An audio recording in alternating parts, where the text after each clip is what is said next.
আমরা সবাই মিলে এদেশকে সংস্কার করব। আমরা যেন আমাদের চাওয়াগুলি আপনাদেরকে বোঝাইতে সক্ষম হই। আমি আজকে একটি কথা বলতে চাই। 5ই আগস্ট রাতে আপনারা দেখেছেন সাধারণ মানুষের ঘরে পুলিশ কিভাবে আশ্রয় নিয়েছিল।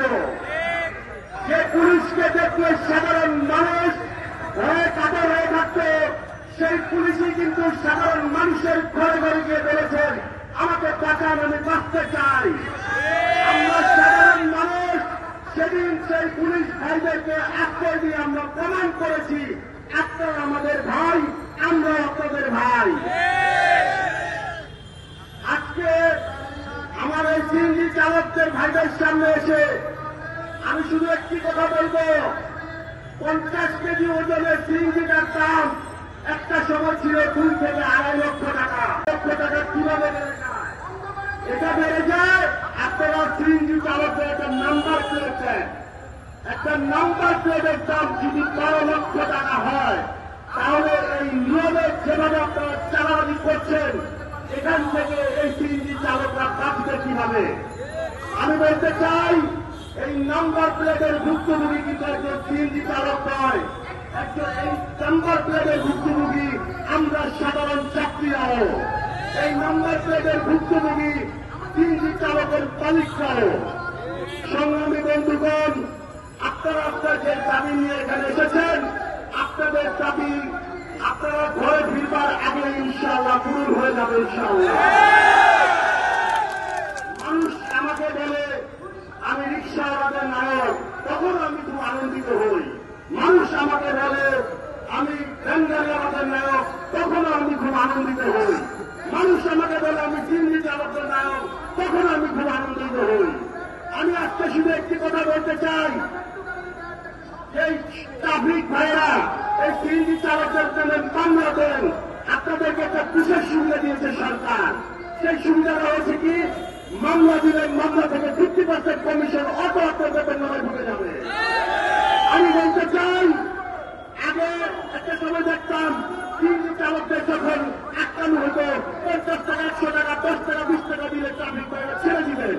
কিন্তু এখন আপনারা তার ছাড়েন না, কারণ এখন আপনারা মামলা দিলে আপনাদের অ্যাকাউন্টে ঢুকে যায় 1000 থেকে 1200 টাকা। আমি শুধু বলতে চাই, এই যে সংবিধান, এই সংবিধান সিএনজি চালকদের উপর থেকে একেবারে পরিপূর্ণভাবে উঠিয়ে ফেলতে হবে। সারা বাংলাদেশের সিএনজি চালকরা ঘরে ঘরে আন্দোলন করে তুলবে। আপনারা সিএনজি চালকদের খুব কম শ্রমিক মনে করবেন না। বাংলাদেশের একটি ছয় ইউনিটে যদি 4,000 সিএনজি চালক থাকে, তাহলে বাংলাদেশের 64 জেলায় প্রত্যেকটা গ্রামে কত লক্ষ লক্ষ সিএনজি চালক আছে, আপনারা চিন্তা করে দেখবেন। আমি শুধু একটি কথা বলেই আমার বক্তব্য শেষ করব। আমরা আমাদের সংস্কারের জন্য আমরা আমাদের দাবিগুলো আপনাদের উপস্থাপনা করেছি। আপনারা নীরবে চিত্তে হাঙ্গামা চাই না, টেনশন চাই না, মারামারি চাই না। আমরা চাই সুন্দরভাবে বাঁচতে। শ্রমিকরা চায় কাজ করে বাঁচতে, তাদের পরিবারকে বাঁচাতে। এখানে শুধু সিএনজি চালকরাই নেই, সিএনজির মালিকরা এখানে আছে। এমন মা আছে আমাকে বলছে যে বাবা, আমি এই সিএনজিটা কিনেছি, আমার 200 টাকা বিক্রি করে আমার সিএনজিটা আমি কিনেছি, আমার ছেলেটা মাদ্রাসায় পড়ে। আমার ঢাকা অঞ্চলে শুধু একটা মফস্বল এরিয়াতে সুন্দরভাবে ঢাকা চলতে পারে, তা হবে না, তা হবে না। আমরা সবাই মিলে একসাথে মিলেমিশে বাংলাদেশে বাংলার মাটিতে বাঁচবো ইনশাল্লাহ। আমি সিএনজি চালক, আমিও মানুষ, আপনি উপদেষ্টা, আপনার মানুষ, আপনার থানা রয়েছি, আপনার মানুষ। আমি বলবো আমরা সবাই কাঁধে কাঁধে হাত মিলিয়ে একসাথে ভাই ভাই হয়ে আমরা বাঁচবো ইনশাল্লাহ। একটা কথা বলে স্পষ্ট বলে দিয়ে যাই, সঠিক যুক্তি ছাড়া যদি কোন ট্রাফিক সিএনজি চালকদের দেবে অযথা মামলা দেয়, আপনারা একজন সিএনজি চালকের মামলা দিলে আপনারা সদস্য সিএনজি চালক একত্রিত হয়ে আপনারা দুজনে ট্র্যাক করে দাবি তুলতে পারবেন। সংগ্রামী বন্ধুগণ, আমি আপনাদেরকে একটা কথা বলতে চাই, রাস্তায় ট্রাফিক পুলিশ থাকে 1-2 জন, কিন্তু রাস্তায় সিএনজি চালক থাকে শত শত সিএনজি চালক। আমি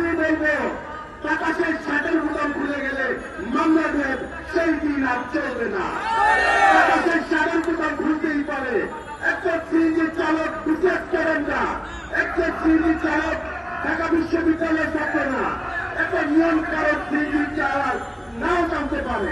এজন্য আপনারা মামলা দেওয়ার আগে আপনারা চিন্তা করবেন এই সিএনজি চালকের নামে আপনারা মামলা দিচ্ছেন, এই মামলাটা কতটুকু যুক্তিসঙ্গত।